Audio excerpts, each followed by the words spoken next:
When humanity first stumbled onto the interstellar stage, it wasn't with quiet awe or graceful diplomacy. It was, to put it bluntly, a mess.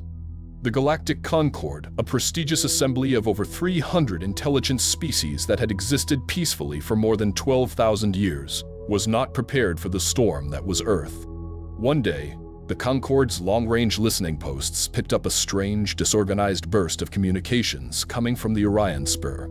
At first, they thought it was background radiation. Then it started singing. It was humanity's first attempt at introducing themselves. A chaotic mix of jazz, memes, video files, and wildly enthusiastic diplomatic broadcasts filled with mistranslated greetings and bad jokes. Some Concord officials initially believed it was an elaborate prank. Others thought perhaps a species had gone mad. But after a series of confusing first contact messages, including one memorable file simply labeled "Hello" from the Blue Marble, it became painfully clear Earth had found the galaxy. The official diplomatic welcoming was awkward at best. Humanity's first delegation arrived in what could charitably be called a retrofitted long-haul freighter. It had been painted with bold colors, banners proclaiming peace and curiosity, and a giant smiley face on one side. Inside, a team of scientists, engineers, military advisors, and self-declared ambassadors stepped out with bright eyes, firm handshakes, and a cultural confidence that bordered on obliviousness. They handed out gifts, coffee beans, USB drives full of Earth history, and t-shirts with slogans like "First Contact vibes." They laughed too loud, asked too many questions, and completely ignored several species' sacred rituals out of pure ignorance. The Concord had seen a lot of new civilizations over the millennia, but never one like this. To most species in the Concord, diplomatic conduct was a solemn, graceful affair. There were ancient traditions, hierarchies of respect, and protocols that had been refined over millennia. Humanity, by contrast, approached galactic diplomacy the way a child might approach a lion, with fearless wonder, no sense of personal danger, and a burning desire to pet it. High Counselor Zral of the Crystalline Triumvirate, the lead species in Concord politics, once described the arrival of humanity as akin to inviting a meteor to a tea party. Their species, which communicated through subtle light refraction and moved with floating, almost meditative grace, found the sheer volume and speed of human speech almost violent. One delegate fainted when a human sneezed. The humans talked constantly. They interrupted without realizing it. They patted backs and made jokes, even in moments the rest of the Concord considered sacred.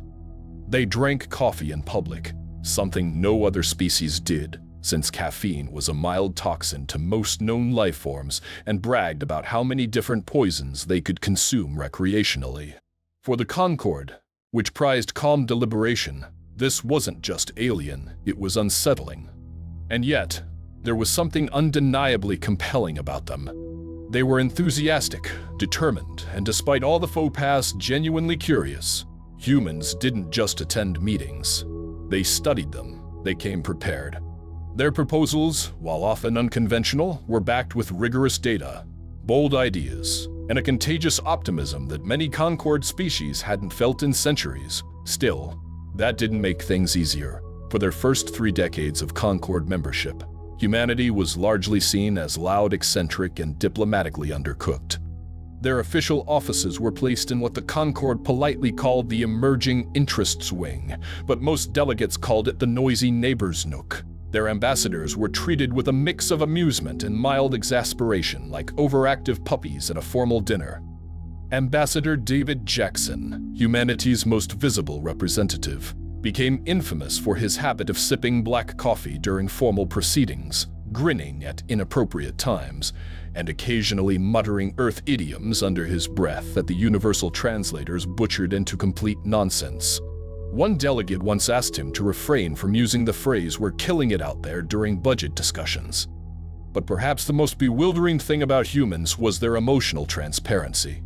They laughed, a lot, loudly, at nearly everything. What most Concord species found either horrifying or boring, humans found hilarious or fascinating. Their bursts of laughter triggered alarm responses in several psychic species who reported emotional shockwaves during joint diplomatic receptions. One species filed a formal complaint that described human laughter as existentially disruptive. And yet humanity never apologized for who they were. They tried to adjust. Sure, they toned things down a little, tweaked their translation protocols, learned not to wave enthusiastically at species who saw it as a challenge. But they never changed their core behavior. They were proud of their culture, their messiness, and their relentless energy. In fact, many Concord officials noted that humans seemed to enjoy the chaos they caused, as if the friction was part of the fun. Over time, a few species began to see past the noise. They noticed that while the humans might be culturally chaotic, they weren't stupid. Their technology advanced rapidly. Their questions were insightful. Their proposals, buried in strange metaphors and bizarre PowerPoint presentations, often offered genuine solutions. And their people, the ones who showed up to meetings in suits and ties, grinning over steaming mugs of espresso, were relentless. They didn't quit. They didn't stall. They just kept coming back, and that persistence started to make some people nervous. It wasn't that humans were just enthusiastic newcomers. It was the creeping realization that maybe, just maybe, the chaotic exterior was a mask. That beneath the surface of laughter, coffee, and jokes about space cows, there was something sharper, something older, something watching. That maybe, despite their loud charm and awkward enthusiasm, humanity knew exactly what it was doing all along. Beneath the layers of clumsy charm, chaotic humor, and diplomatic awkwardness, there was something else at play with the humans, something most of the galaxy hadn't seen yet. While the Concord debated flower arrangements, ceremonial seating orders, and cross-species etiquette for the upcoming Quincentennial Harmony Gala, something far more serious was unfolding behind closed doors. To most Concord representatives, it was just another scheduling headache. But for humanity, it was the perfect smokescreen. In a service corridor several decks below the Grand Council chamber, far from the public eye, a human operative stood silently in front of a secured comm terminal. The lights were dim, the air filtered and quiet, and their demeanor didn't match the chaos unfolding upstairs. Calm, focused, efficient. The shipment cleared customs on 3 systems. The operative reported quietly, all under diplomatic tags. No flags were raised. On the other end of the encrypted line, a voice responded clear, direct, almost emotionless. Targets? 12 confirmed distribution nodes. 4 financial controllers. The network is active. Surveillance has been live for 6 weeks. Data? Comprehensive. Visual, thermal, transactional. If they sneeze, we have it logged. There was a pause. Good. The ambassador will move tomorrow. Align with the raids. Understood. The line cut. The lights dimmed further. The operative vanished into the corridor. Above them, High Counselor Zral was losing patience. This is the 4th request this cycle, they snapped. Crystalline facial structures pulsing in a way that, among their kind, was equivalent to slamming a fist on the table. Another expansion request from the human delegation regarding mining rights. Again, Undersecretary Klept, a gelatinous being who rarely displayed more than mild amusement or hunger, rippled slightly. They are persistent, I'll give them that. I admire a good fermentation culture, Zral muttered. But this is ridiculous. Neither of them realized that the mining request was bait. Ambassador David Jackson, meanwhile, was back in his modest office, deep in the emerging interests wing. What most Concord members jokingly called the noisy neighbor's nook. The room wasn't large or lavish. It didn't need to be. Its walls were lined with screens, news feeds, data streams, open-source chatter, and a live surveillance feed that wasn't supposed to exist. He sat with a mug of black coffee in hand, scanning a document so dry and dense that most species would have offloaded it to a sub-AI within seconds. Jackson, though, read every word with the same expression one might wear reading a crime thriller. His aide entered nervously. Ambassador, the Proxima Centauri delegation lodged another complaint. About your staff laughing. Laughing, Jackson said without looking up. They mean the barking vocalizations. Yes, sir. Apparently, it disturbed their psychic equilibrium. Jackson finally looked up, that same faint smile curling at the corners of his mouth. Tell them we're working on modulating our expressions of mirth to accommodate their delicate sensibilities. Use those words. The aide winced. The translation matrices will. I know exactly what they'll do, kid. That's the point. This wasn't a glitch in human diplomacy. It was the strategy. The Concord had come to expect loud, confusing, and occasionally inappropriate behavior from humans. So when Jackson suggested during a planning session that the Ophidian delegation be seated closer to the kitchen perfect temperature for cold-blooded negotiation, no one thought it was anything more than another cultural misstep. Just humans being humans. No one suspected it was camouflage. While the organizational committee lost hours arguing over seating charts thanks in no small part to Jackson's deliberately provocative suggestions, the real work continued below. The Human Intelligence Network, operating under the guise of diplomatic personnel, had infiltrated a vast interstellar criminal enterprise. The network trafficked in everything the Concord had deemed off-limits: black market technology, bioengineered weapons, illegal AI modules, and worst of all, sentient trafficking. For 17 years, Concord's own security apparatus had tried and failed to uncover the core structure. Humans cracked it in 7 months. Using the same diplomatic clearances and movement rights all Concord members had, human intelligence agents slipped through borders, planted surveillance tools, and pieced together the vast spiderweb that linked over a dozen species in secret criminal cooperation. And no one saw it coming. Because no one was looking. Why would they? Humans were the laughing stock of the diplomatic corps. They were chaotic and earnest and strange. The galaxy didn't see operatives. They saw overeager interns, loud coffee drinkers, and naive optimists. But the truth? Humans knew exactly what they looked like to the Concord, and they used it. The operation was planned with surgical precision. As the gala neared, key moments were orchestrated, distractions layered on distractions. Trivial debates and minor disputes were exaggerated. Jackson played his role perfectly, the charming, awkward diplomat who smiled too much and never quite got the tone right. While he joked about table placements and mispronounced planetary names, a coordinated multi-system sting operation was set in motion. Strike teams stationed in stealth ships outside Concord detection waited for a single command. And they would get it soon. The final piece was timing. Jackson, ever the showman, would unveil everything in front of the Concord Security Council. He would bring receipts, names, locations, footage, financial trails. He would blindside the entire council with the truth, and while they processed it, the hammer would fall, and they'd have no choice but to acknowledge the results. That was the brilliance of it. The humans didn't break the rules. They used them. Every clearance, every diplomatic prerogative, every open access gate, they used what the Concord gave them. They exploited the very system the Concord built to make themselves invisible within it. And when the day came, no one would be able to say we didn't know. Because that was the plan all along. To laugh loudly enough that no one noticed the teeth behind the smile. The morning of the Security Council meeting began like any other, with quiet tension hanging in the air like the stillness before a storm. The Galactic Concord's most powerful species gathered inside the assembly chamber, unaware that they were about to witness a revelation that would rewrite everything they thought they knew about humanity.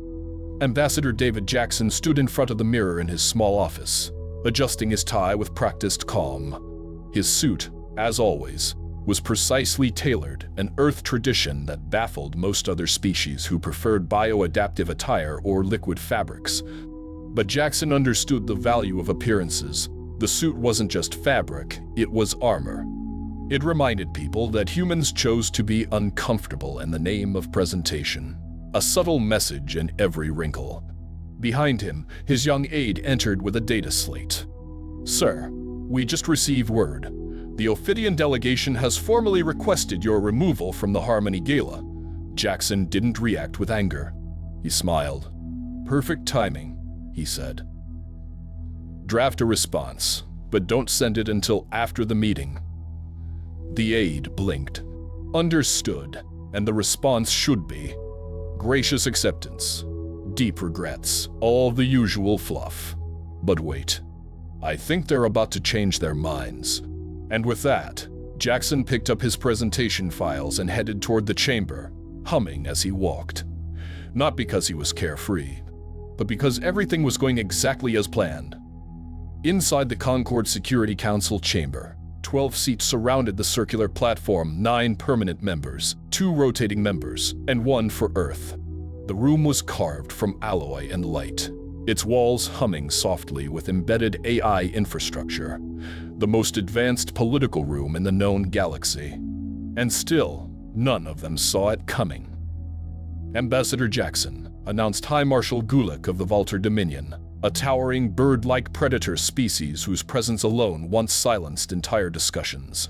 You have requested emergency speaking privileges. The Council recognizes the Earth delegation. Jackson stood and stepped forward. He didn't raise his voice. He didn't posture or project. Instead, he spoke in calm, measured tones, like a man explaining a simple matter to longtime colleagues. No urgency. No panic. Distinguished representatives, he began. I come before you today with information of grave concern to every law-abiding species in our galactic community.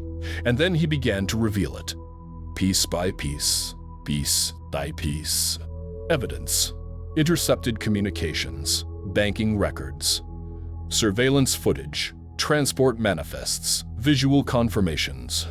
Irrefutable proof of a massive cross-species criminal network operating in Concord territory. Every screen in the chamber flickered to life. One by one, names and images of known smugglers, brokers, and corrupted officials appeared, some of whom were sitting quietly in the very room, hiding behind layers of bureaucratic immunity. For 30 minutes, no one interrupted. No one dared. When Jackson finished, the room was silent. The crystalline form of High Counselor Zixter dimmed to near black, a sign of deep shock in their species. The Valter High Marshal's feathers were flared, a subconscious display of high alert. The Methuselahs shifted nervously in their seats, their bioluminescent skin betraying emotional instability. Ambassador Jackson, Zixter finally spoke, voice quiet but cutting. Are you telling this council that human intelligence services conducted operations unauthorized across multiple jurisdictions? Jackson didn't flinch. We conducted a thorough investigation using diplomatic movement rights and prerogatives available to all member species under Articles 17 and 29. No laws were broken. This is unprecedented, hissed the Adian representative. You overstepped. You had no authority. No, Jackson replied evenly. What's unprecedented is the Security Directorate's failure to act for nearly 2 decades. We accomplished in months what others couldn't or wouldn't in years. The chamber exploded in cross-species shouting. Pheromone discharges, vocal outbursts, even a few electromagnetic pulses pulsed through the air. For a moment, it was chaos. Then, the emergency lights flashed. Red, a harsh tone echoed from the chamber walls. The AI voice was calm, but what it said turned every head. Security breach detected. Unidentified vessels approaching central platform. Weapons signatures confirmed. All personnel to emergency stations. Everything stopped. High Marshal Gulick barked an order. Display tactical feed. The central projector flared to life. 12 ships, unknown designs. Hybrid tech, bristling with weapons. No transponders, no registration. They were coming straight for the station. It appears, Jackson said quietly, that our investigation has not gone unnoticed. How did they breach our protocols? Cried Zixter. They didn't breach them, Jackson said, tapping his earpiece. They exploited them. Then, into the open air, he spoke clearly and firmly, Jackson to Vigilant. Tactical situation Alpha. Deploy countermeasures. Authorization Theta 9 Epsilon. 6 human warships dropped out of EFTL. Just like that. They appeared behind the attackers, perfectly positioned to intercept. Sleek, silent, and unmistakably human in design. No one in the council had known these ships even existed. "May I introduce?" Jackson said, voice still calm, the 7th Rapid Response Fleet. "They've been on standby for this scenario." "You anticipated an attack?" the Methuselan delegate asked, their voice cracking with disbelief. "Of course," Jackson replied. "We leaked select data to provoke them. Much easier to catch them in the act." The tactical display flared as the human ships moved. That moved wasn't the right word. They hunted. They flowed like water, boxing in the enemy vessels, herding them toward containment zones. One attacker broke formation. Human interceptors caught it instantly, attaching boarding pods with surgical precision. The room stared in silence. "These are our Marines," Jackson explained. "Special tactical teams, close quarters combat specialists. The kind you send in when subtlety is no longer an option." "Ambassador," Gulick said slowly, trying to recover some authority, "you violated protocol. Military action must be approved by this council." Jackson turned and met his eyes. "When someone points a gun at your head," he said, "protocol becomes a luxury." Another beat of silence. Then a voice crackled through Jackson's earpiece this time, loud enough for everyone to hear. "All hostile vessels contained, sir. Minimal casualties. Data core secured. Awaiting handover to Concord authorities." Jackson turned back to the stunned council. "As I said earlier, Earth stands ready to assist in the pursuit of justice." No one spoke. The moment was seismic. The veil had dropped. The clumsy, loud newcomers were gone. In their place stood predators calm, methodical, and frighteningly effective. It wasn't just that humans had acted. It was how they had acted. Strategically, patiently, deceptively, and they had done it all while smiling. The day after the attack, the galaxy was still reeling. News of the intercepted assault and the human-led operation to dismantle a decades-old criminal empire had spread like a hyperlane wildfire. Within hours, every diplomatic channel across Concord space was buzzing, some with praise, others with disbelief, but most with a quiet, unnerving sense of unease. Because it wasn't just that humans had acted unilaterally. It was the way they had done it. They hadn't stormed in with blaring sirens or thumped their chests before launching military strikes. No, they smiled. They made jokes. They argued about seating charts and sipped hot drinks while simultaneously orchestrating one of the most surgically precise intelligence operations the Concord had ever witnessed. And when the moment came, they didn't panic or posture. They executed. Efficiently, calmly, mercilessly. Which raised a question no one had thought to ask before. What else were they capable of? At the next diplomatic reception, ironically, the same quincentennial Harmony Gala that had served as the cover for the entire operation, Ambassador Jackson strolled through the grand reception hall like nothing had happened. A fresh suit, a clean shave, that same easy smile, but something had changed. Every eye tracked him now. Every species present, from the cautious Volter Dominion to the cold-blooded Adian meritocracy, studied his movements with the kind of attention usually reserved for predators at the edge of a watering hole. The humans had shown their teeth, and no one could unsee it. Across the room, Undersecretary Klept rippled slightly beside High Counselor Zral, who observed the gathering with their crystalline face dimmed in contemplative tones. One moment, their comic relief, Klept murmured. The next, they're apex hunters. It's disorienting. Zral didn't respond immediately. Their facets pulsed in complex rhythms, signaling deep thought. "Fear is a powerful motivator," they said finally. "But clarity is far more dangerous. The humans haven't just unsettled us. They've clarified who they are. And that was the problem. Humans weren't pretending to be dangerous. They hadn't threatened anyone. They hadn't needed to. They simply acted. With precision. With coordination. With full legal cover. And then they smiled, as if they hadn't just turned the galactic balance of power on its head. That duality, the ability to be both polite and lethal, was more terrifying than open aggression ever could be. Many species had assumed humans were harmless because of their cultural quirks. The laughter, the idioms, the caffeine addiction. The way they casually used emotional language and embraced awkwardness. It was charming in a chaotic sort of way, like watching a kitten knock over a priceless artifact. But now it felt like something else entirely, calculated disarmament. A mask. Across the room, Jackson stood in conversation with High Marshal Gulick of the Valter Dominion. To the untrained eye, it was a cordial chat. But to those who understood body language across species lines, it was something far more subtle and far more strategic.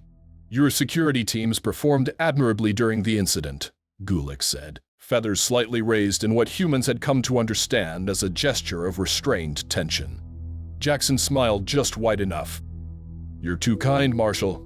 Our Marines train for various scenarios. One never knows what they'll face in this galaxy." There it was, the phrase. In this galaxy, not our galaxy, not the Concord, a subtle reminder, humans still saw themselves as separate, capable, watching. "Perhaps," Gulick said cautiously, "our forces might benefit from joint exercises, exchange of tactics, knowledge sharing." Jackson's smile didn't falter. "An excellent suggestion. I'll have my military attaché coordinate with your office." The tone was polite, friendly even, but the message was unmistakable. "You now take us seriously, and we'll let you." In the far corner of the reception hall, a junior human diplomat was explaining Earth idioms to a curious gathering of multi-species attaches. "So when we say a wolf in sheep's clothing," she said cheerfully, "we mean something dangerous pretending to be harmless." The Quillian representative blinked in confusion. "Your species identifies with the sheep?" She laughed, an easy, open sound that still caused two nearby delegates to flinch slightly. "Oh no. Historically, humans were the wolves. We just got very good at acting like sheep when we needed to." That phrase traveled faster than official memos. It wasn't a threat, but it might as well have been. Species across the Concord began re-evaluating their intelligence reports. Military analysts replayed footage of the human fleet's movements again and again, unable to replicate their precision in simulations. Security protocols were updated, old assumptions were burned. And through it all, humanity didn't demand more power. Didn't make any moves for territory or influence. They just kept smiling, offering help, suggesting reforms, sharing data, acting like good neighbors. But no one saw them the same way again. Because the scariest thing about humanity wasn't that they had hidden their capabilities. It was that they never lied about who they were. They had come into the Concord loud, chaotic, overconfident, and everyone had assumed that was all there was. But it wasn't. They had studied the room, learned the rules, played the part, and when the time came, they didn't hesitate. They struck. Effectively, legally, precisely. And then they returned to their wine glasses, handshakes, and cheerful anecdotes like nothing had happened. They didn't pretend to be predators. They just never forgot they were.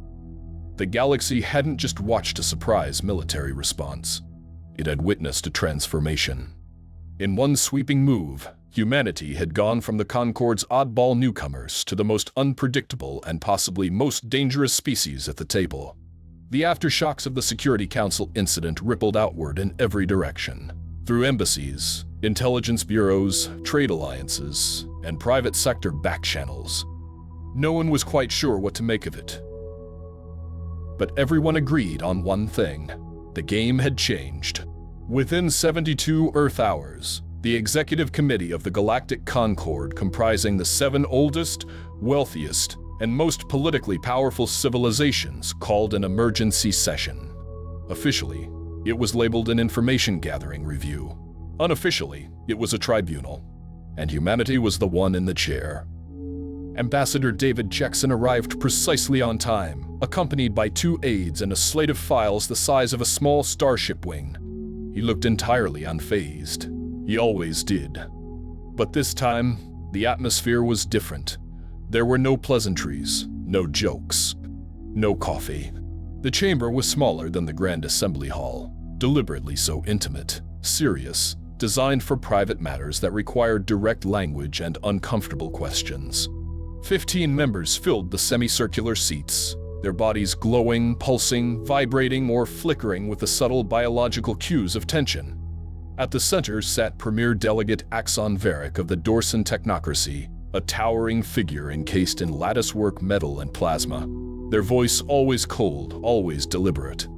"Ambassador Jackson," Varric began, "let us be clear about what has transpired." Jackson inclined his head politely.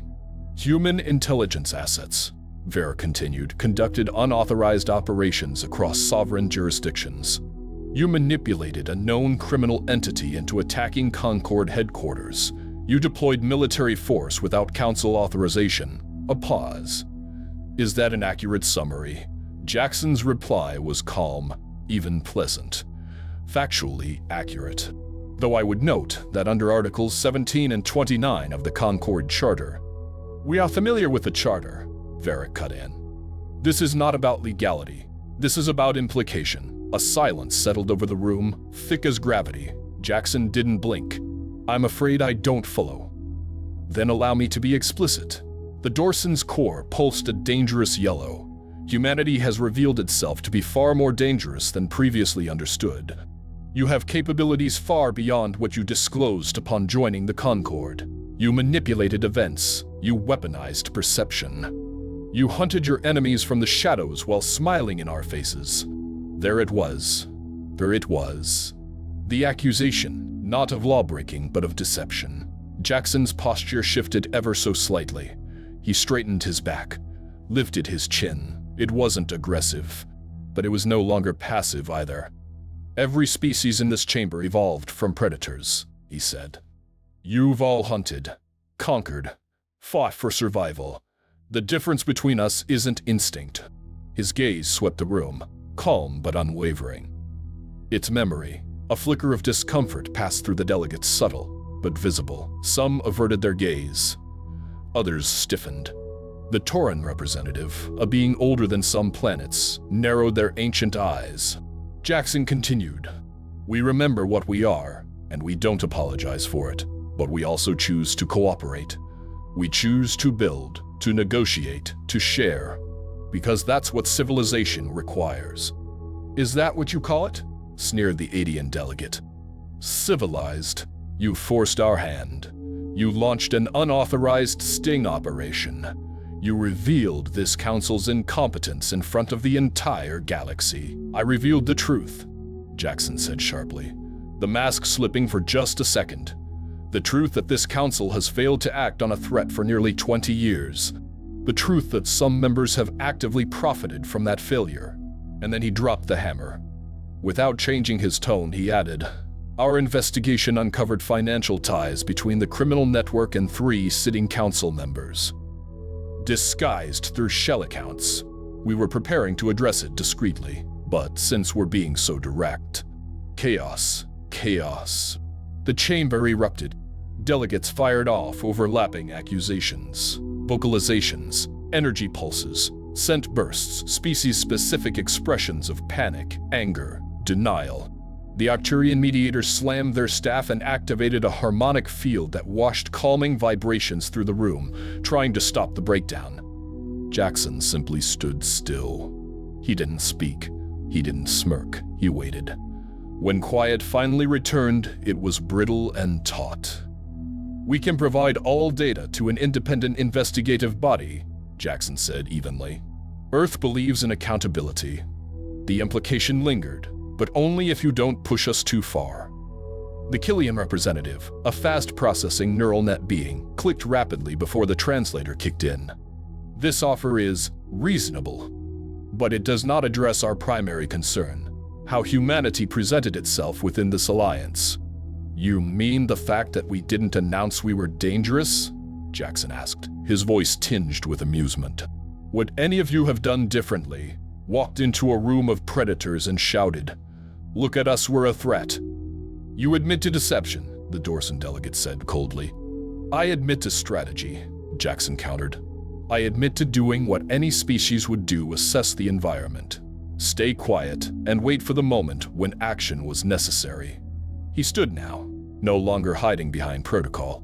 He walked slowly before the semicircle of judgment. "You're afraid," he said, "because you don't understand us, because we laughed too much, because we drank poison and called it coffee, because we talked casually and didn't act like threats." His voice grew quieter, but somehow heavier. "You filed us away under inexperienced. You thought we were harmless. You stopped paying attention. That was your mistake." He stopped walking, turned to face them fully. "On Earth," he said, "the animals that stopped paying attention to humans went extinct. Silence. Even the Tauren didn't speak. They simply watched, expression unreadable. Finally, the eldest among them, whose name was known to almost no one, whose wisdom was revered by all, asked the only question that mattered. "Ambassador, are you threatening the Concord?" Jackson smiled. Not smugly, not cruelly, but with the weariness of someone who'd had to make a hard point in the hardest way. "Not at all," he said. "I'm inviting you to understand us." He returned to his seat with slow, controlled grace. "Humans don't want war. We never have, but we prepare for it. We don't seek dominance. We seek cooperation, but if forced, we will act decisively, unapologetically, and with results." He leaned back, folded his hands. "The question is not whether we're predators wearing diplomatic masks. The question is whether you want us as allies or adversaries." And for once, the room had no answer. 3 days after the Security Council incident, the Concord's Executive Committee convened a special tribunal. Officially, it was labeled an extended interrogative session for strategic clarity. Unofficially, it was a reckoning. The galaxy had seen something it couldn't unsee. Humanity, the loud, awkward, caffeine-fueled newcomers, had taken off the mask. They had exposed corruption, crushed a criminal network, and responded to an armed assault with surgical precision and unnerving calm. They hadn't asked for permission. They hadn't sought applause. And now the rest of the Concord needed answers. The chamber was smaller this time, circular, high-ceilinged, acoustically tuned for clarity and tension. No media, no aides. Just 15 individuals who shaped galactic policy behind closed doors, and 3 humans sitting at the center of it all. Ambassador David Jackson, Military Advisor Colonel Thorne, and Cultural Attaché Aaron Val. They were dressed for battle.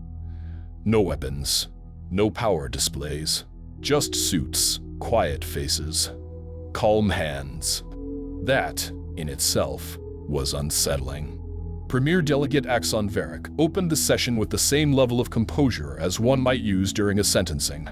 "Ambassador Jackson," they began, plasma core flickering with controlled intensity. "You stand before this committee not as an accused criminal, but as a representative of a species whose recent actions have dramatically altered galactic power dynamics." Jackson gave a small, respectful nod. "We acknowledge," Varric continued, "that the criminal network you exposed was indeed real, dangerous, and far-reaching. And we acknowledge that your operations have significantly weakened it." A pause. "But the issue before us is not the outcome. It's the means." Silence followed, like a held breath. Jackson met Varric's gaze. "Understood. You executed covert surveillance across sovereign jurisdictions," said Delegate Sherrill of the Methuselian Guild, voice tense. "You conducted sting operations without alerting the Security Directorate.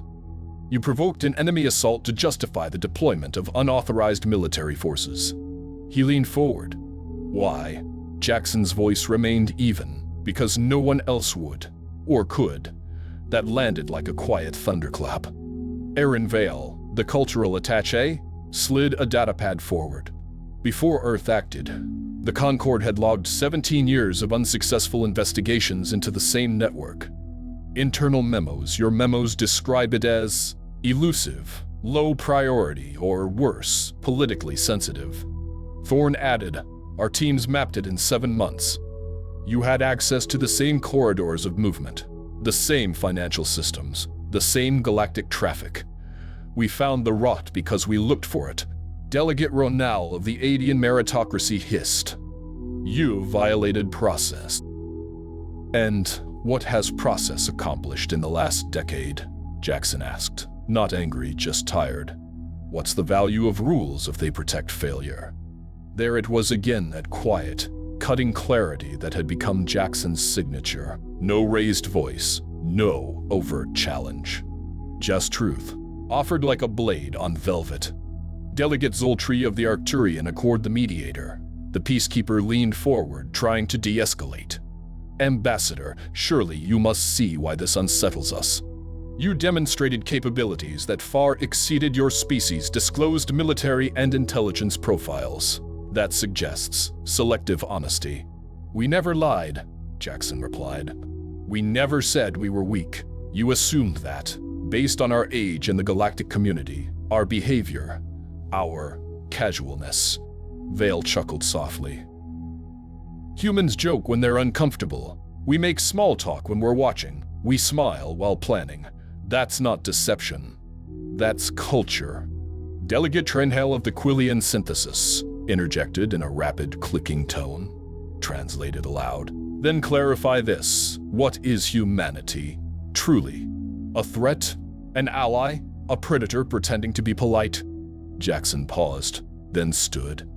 This wasn't arrogance. It was intent. He stepped away from the center table and began to pace slowly, hands behind his back, voice low but steady. Every species in this room remembers what it took to survive. Some of you clawed your way out of predator jungles. Others evolved in toxic swamps, freezing tundras, or atmospheres we'd consider poison. He looked at each of them in turn. You built your societies on caution, control, diplomacy, consensus, all good things, necessary things. He stopped. But somewhere along the way, you forgot something. His tone shifted softer, almost reflective. You forgot that peace is not the default state of intelligent life. It's a choice, a discipline, and discipline requires will, clarity, strength. He turned back to the table. Humans didn't forget. Varric's plasma pulsed brighter. Then are we to believe your species, despite its predatory origin and demonstrated capacity for violence, has chosen peace? Jackson didn't flinch. Yes. Why? He looked up. Because force is unsustainable. Because empires built on fear collapse. Because we don't want to rule this galaxy, we want to survive in it. With others, not above them. That, more than anything, gave the room pause. Zoltri studied him carefully. Then why maintain the mask? Why act harmless? Jackson smiled soft. Real. Because walking into a room full of predators and declaring yourself a threat is the fastest way to get eaten. That sent a ripple of understanding, uneasy, but real, through the chamber. Delegate Sherrill wasn't done. You speak of strength and peace, but you still acted without oversight. That sets a dangerous precedent. Jackson nodded. So does inaction. So does corruption. So does fear disguised as order. And then, with a calmness that cut deeper than anger ever could, he added, we didn't act because we wanted to. We acted because no one else did. And because if we hadn't, how many more sentient lives would have been trafficked before this council agreed to another subcommittee review? That silence was heavier than anything spoken that day. After a long pause, the Tauran elder, the same one who had asked if Jackson was threatening the Concord days earlier, finally spoke. Slowly, deliberately. Ambassador, what does humanity want? Jackson turned to them, eyes steady. We want what every species in this room wants, he said. Security, stability, a future. Then, more quietly, but we've also learned to plan for when those things break down. And we don't forget what we're capable of if they do. He returned to his seat. No more pacing, no more speeches. Just silence. Jai's silence. The Tauran nodded once, as if something long unspoken had finally been understood. The session adjourned 10 minutes later with no formal declaration. But the message had been received. The Concord had seen humanity's mask come off. They'd questioned the fangs underneath. And now, they finally understood. Humans weren't pretending to be civilized. They were civilized. But they had never stopped being predators. In the days following the tribunal, something strange happened. The humans didn't gloat. They didn't posture. There were no victory parades, no press conferences, no "we told you so" moments.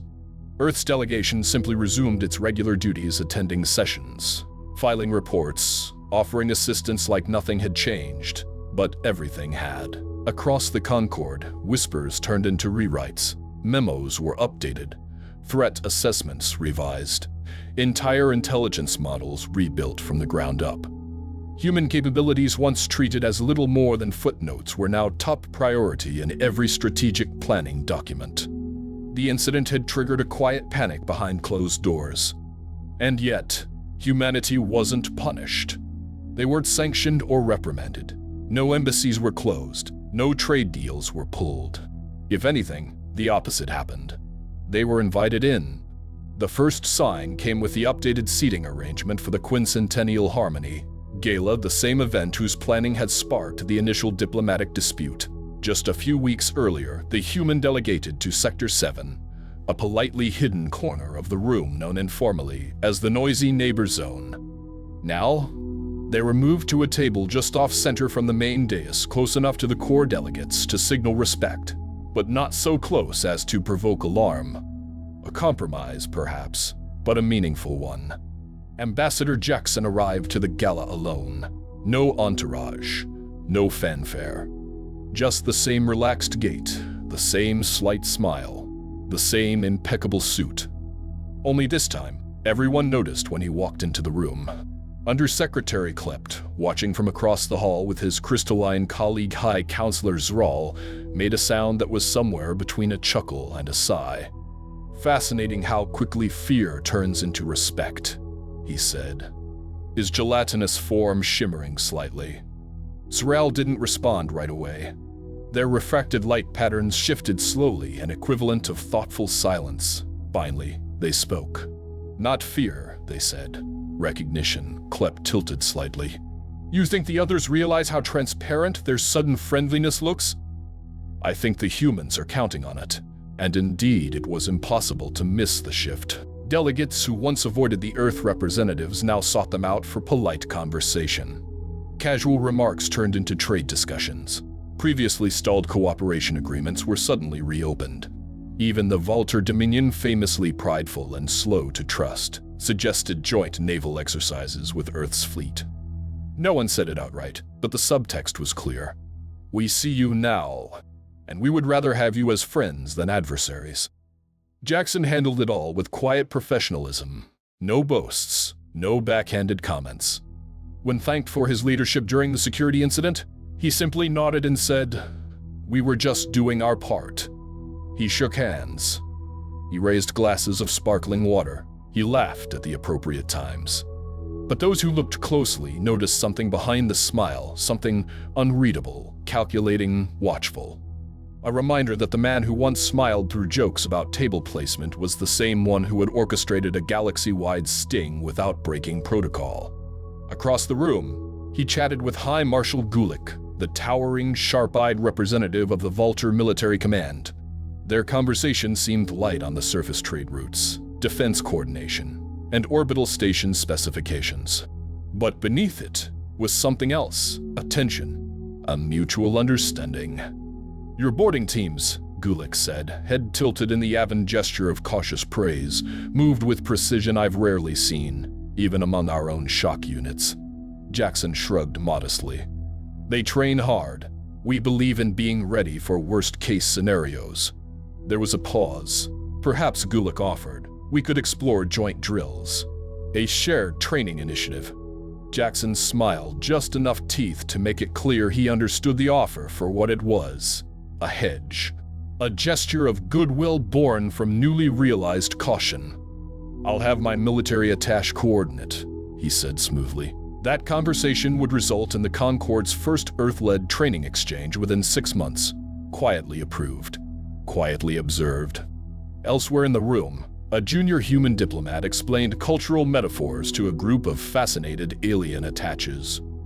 She held a wine glass, not wine, but an alcohol-free substitute, while explaining the term "a wolf in sheep's clothing."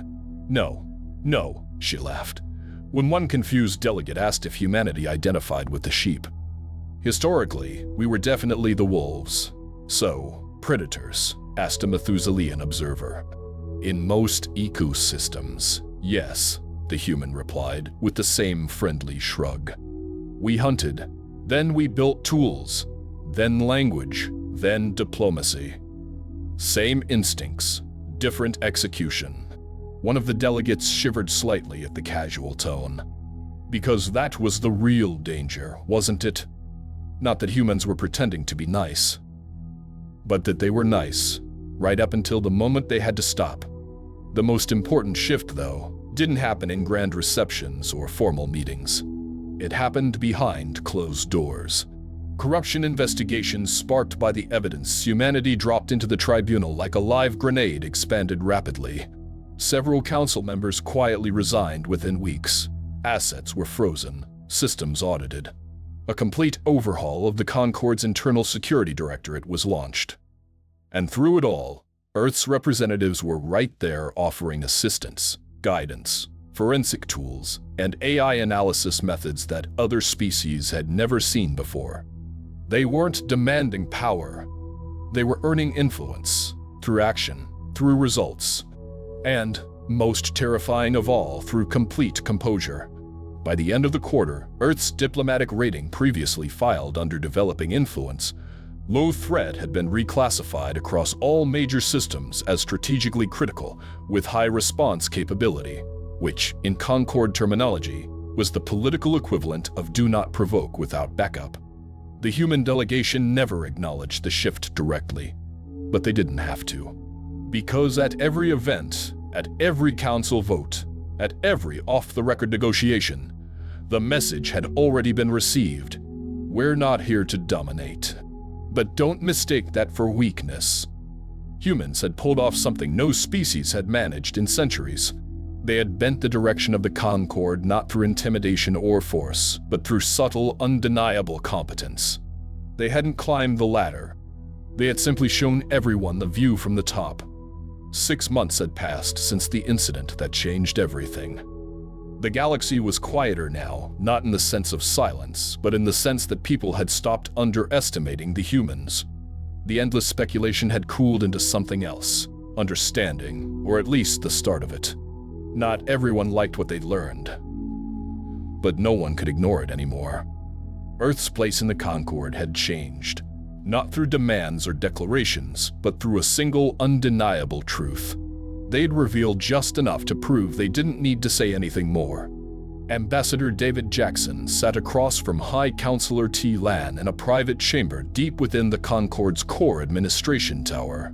The room was modest, with clean lines and calming light, nothing grand, nothing ornamental. Just space to talk, and time to listen. Lan was old, so old that their species measured age, not in years, but in civilizations survived. They had spoken sparingly at the tribunal, had watched Jackson with patient eyes as others panicked or postured. Now they regarded him with the same unshaken calm.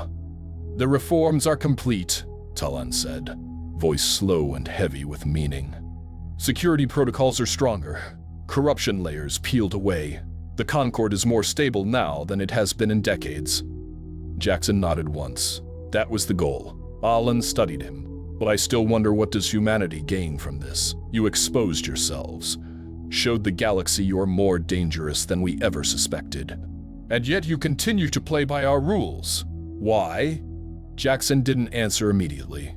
He took a breath, leaned back slightly, and let the silence sit for a moment. Then he spoke, not as a diplomat or strategist, but as a man who had been carrying the weight of a hard truth for a long time. "Because power taken by force never lasts," he said. "You can conquer planets. You can win wars, but you can't rule over fear forever. People remember who held the knife, even if it saved them." Tuan's eyes didn't blink, but Jackson knew they were listening. "We could demand it more," he continued. "Territory, influence, security exceptions. But that's short-term thinking. That's not who we are. You are predators," T-Lan said plainly. Jackson gave a soft smile. "Yes, But we're predators who learn that cooperation works better than conquest. We built nations out of war zones back home. We negotiated peace between tribes that hated each other for centuries. We didn't do it because we were weak. We did it because we were tired. He leaned forward, voice quieter now. We want the same things every species does. A place at the table, a future our children can live in without looking over their shoulder. Peace isn't a weakness for us, it's a preference, but it's a preference built on strength. Ilan tapped a long silver finger on the table. You held back. Even now, you're still holding back. Jackson didn't deny it. We showed you just enough to earn your respect. That's all we needed. There's no advantage in baring every tooth. Tula nodded slowly, absorbing that. Then let me ask you this, the counselor said. What happens if the Concord forgets again? If the old habits return, the corruption seeps back in, and your people are cornered once more? Jackson's expression shifted just slightly. We won't forget how to survive, he said. We never have. And in that moment, the final message clicked into place. Humans weren't wolves pretending to be diplomats. They were diplomats who still remembered they were wolves. Across the galaxy, that understanding began to reshape the very fabric of diplomacy. The old assumptions about how young species should act, about how long it took to earn respect, about what made a civilization civilized were breaking down, because humans had shown that diplomacy and deterrence weren't opposites. They were a duality, one hand open, the other always ready. At the next Concord Strategic Forum, Earth's representatives arrived not as guests or observers, but as full equals. There were no jokes about their laughter or caffeine habits. No offhand remarks about Earth being a bit enthusiastic. Everyone remembered what had happened the last time someone underestimated the humans. And yet, it was the way Earth handled their newfound respect that stunned people the most. They didn't exploit it. They didn't weaponize it. They just kept working. They continued to assist in rebuilding Concord's security structures. They contributed new tools for forensic accounting, threat detection, and crisis response. Their officers helped train joint peacekeeping units with methods designed not just for efficiency but for empathy. In one memorable operation, human advisors were the first to evacuate civilians during a reactor collapse on a fringe colony. Not because it was expected, but because they'd planned for it 3 months in advance just in case. They didn't boast afterward. Just logged the incident and filed a report. Species that once avoided joint ventures with Earth now asked to be included in them. Others offered direct alliances. Even the notoriously insular Quillian proposed a cultural exchange. Back in the diplomatic halls, the tone shifted. Earth's voice carried more weight in every vote. Jackson rarely had to raise his hand anymore. Others would pause and ask, "Ambassador, what's your position?" Before the floor was even opened, it wasn't dominance. It was earned presence. What unsettled many was the fact that humans didn't seem to crave power for power's sake. They weren't trying to control the Concord. They didn't seek glory or political theater. Instead, they played the long game, the quiet game. Because they knew what too many had forgotten. The best influence is the kind no one realizes is being exerted until it's already shaped the outcome. And at the heart of it all, Jackson remained the same. Still wore the same suits, still drank the same bitter black coffee, still gave the same half smile when asked uncomfortable questions. But now, when he smiled, it meant something. It wasn't just politeness anymore, it was a reminder. The galaxy had seen what happened when humans stopped pretending to be harmless. And now, every time they entered a room, the question shifted from who invited the humans to thank God the humans are here. Because somewhere deep down, every species understood the truth, even if they couldn't say it aloud. Humans didn't want to fight. But they would. And when they did, they wouldn't try to win. They would plan, wait, and act in a way that made winning inevitable. The predator wasn't hiding anymore. He was standing right in the OP and shaking your hand.